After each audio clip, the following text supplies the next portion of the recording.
Hi guys, welcome back to my channel. Alan Moore here with another fragrance review. On today's video guys, I'm going to be doing a review of both of these fragrances. These have had them for a while, but they've not been reviewed on my channel to date. So today we're going to be doing a review of both of these and my overall thoughts on these two fragrances. So if you like the idea of this, and there's some good content in this video guys with these two fragrances, there might be additions to your collection. So if you like this sort of video, stick around after the intro and I'll see you in a minute. Cheers guys, thanks a lot.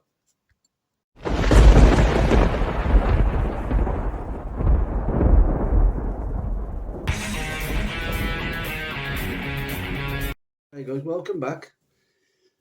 On this first one now, I'm going to do this one here first, which is the Givenchy Gentleman Only Absolute, sorry, it's Givenchy Only Gentleman Absolute. It's a mouthful, right? Right, so this is this fragrance here, and I've had this for a while now. It's one of my first Givenchy fragrances that I bought. I've seen Jeremy Fragrance reviewing it a while back, so I thought I'd give it a try. So these are my thoughts though, not obviously Jeremy Fragrance's idea, but my own thoughts, to give you whether I think this is worthy pickup or not. Okay, so on this fragrance here, it's got a nice bottle as you can see there, look. Top pulls off, got a nice dot on there, red dot there, can you see? The atomizer, red for the rest of the bottle, matching a bit of the piping around this label there. So let's just get a quick blast of this atomizer, show the sprayer. Yeah, and my room now smells like Christmas in a bottle. It smells like it's Christmas in my house now because this contains a lot of spices that are associated with Christmas. You know, cinnamon, nutmeg, vanilla, anything like that. When you're cooking or baking, it comes around that time of the year. This is what this smells like. But it's got another edge to it as well. It's not just a seasonal fragrance, because it's got, if anybody's tried this line of style bottle of Givenchy fragrances, the gentleman line, they've got all different ones there now, the Bowsay, the Absolute, the new versions and coming out. It's going to be more upmarket than the average fragrance. So what you're buying here is a bit of quality. Okay, so that's what makes it a good pickup, right? You could have this in your collection, and some of the new ones have got things like Irish note in there, and different. They put boozy notes in some of them. But this one I've got here, I've had it for a while now. It was released in 2016. It's classed as a woody spicy, and the top notes in bergamot. Middle notes you got cinnamon, nutmeg, and saffron. And in the base, you got vanilla and sandalwood. And I think it's that sandalwood, guys, just need to round this fragrance off and to make it something a bit more special than your average fragrance.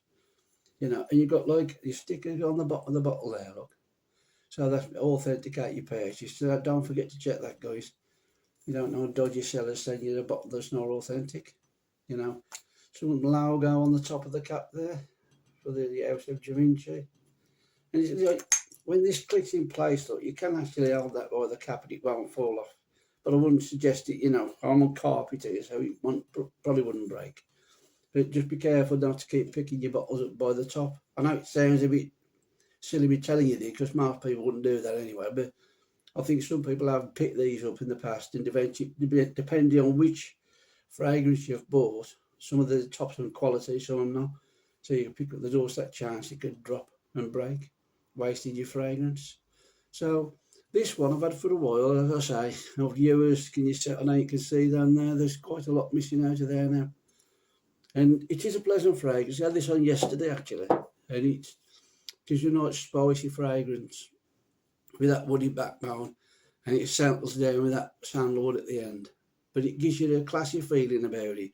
I would say, if anything, this was, I'd say 25 and up, if you was to wear this fragrance. If you was a young 17 up to 20, 25, you might want to go for other notes and other fragrances that are more modern today for your age group, guys. So maybe that might be enough. But my own opinion, if you want to wear it, wear it. Just if you can get a sample of it and try it, you might be surprised. You might even like it at 17, 18. There's no limits with fragrance. You can wear what you want. At the end of the day, you spend your money on what you want to buy. And if you want to wear it, it don't make no difference what other people think. You should buy it for yourself. So that's the first one we're going to talk about. Now, the second one is this one here, guys. Now, again, this one here, by the style of the bottle, look, you just think, okay, we've got another classic fragrance there. And in my opinion, you have.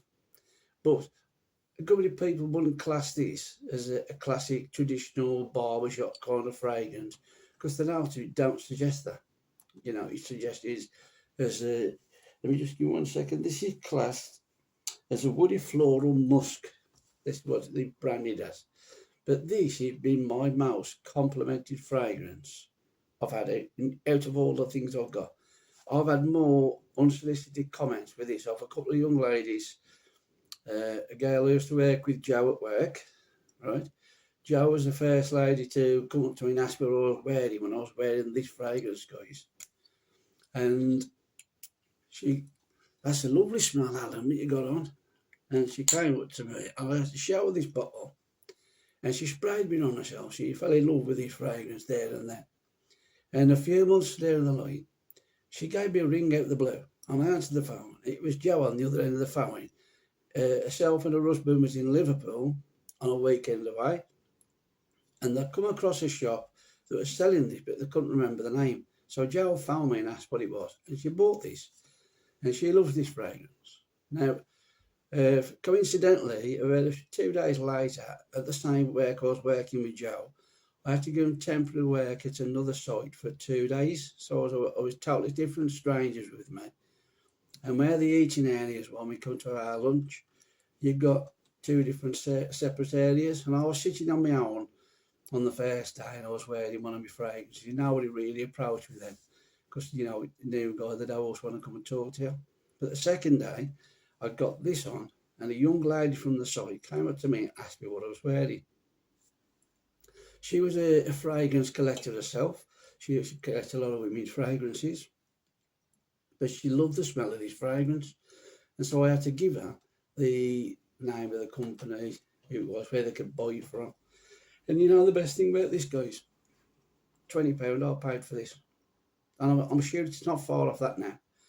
And you can get this right. You could spray this and you could, if it starts to fade, the downside of this fragrance, it's not got the greatest performance. It doesn't always last past 4 or 5 hours, that if that, you know, but it's a beautiful smell while it does last. And my advice for you is to be, buy it for 20 quid. Don't even question it, come and buy it, right? Spray it on yourself, you won't be disappointed, right? And when it starts to fade, carry it in a bag at work or something at lunchtime, give yourself another spritz of this stuff and it'll last you another 4 hours. And you'll end up smelling nice for the rest of your day with this. I'm going to share out another video shortly on Pure Performance fragrances. And so tune in for that one, because if you like the topic of Pure Performance fragrance, look, this is a great fragrance. It smells fantastic. In my opinion, it's a classic. It's very classy. But the performance loses the fragrance down. But this is for the second video I'm going to be talking about shortly. But for now, this fragrance, boys and girls, because women can wear this as well. If you're a lady watching this and you'd like to try this, you wouldn't be out of place with it, and you wouldn't. I don't think no one's going to come to say you smell like a man, because it's not that kind of fragrance. You know, it's got like a subtleness about this fragrance, but it's classy. And if you smell this, I think women and men can pull this off easy, depending which one you want to try it or not. So my advice is here, again there guys, look, there's the sticker. Okay guys, so that's the video of these 2 fragrances for today. Here's a quick video just to get an idea of these 2 fragrances I've never reviewed before. You know, now let me give you some notes on the Moschino Humo. That's that one there guys. Right, in the top you got kumquat, aldehydes, coriander, Brazilian rosewood. In the mid, you've got cyclamen, cinnamon, clary sage, and labdanum. And then in the base, you've got musk, ambergris, cedar, and wormwood. Now, Doing the notes without fragrance. I say, if you do like what you've seen here today, guys, please subscribe to this channel. I would appreciate that. I'm trying to get as many people to subscribe to my channel as I can. New guy on the scene, trying to give you some good content. Keep that notification bell and smash the LED, get me likes up, and I'll see you on the next video. Thanks for watching. I'll see you on the next one. Cheers, guys. Thanks a lot.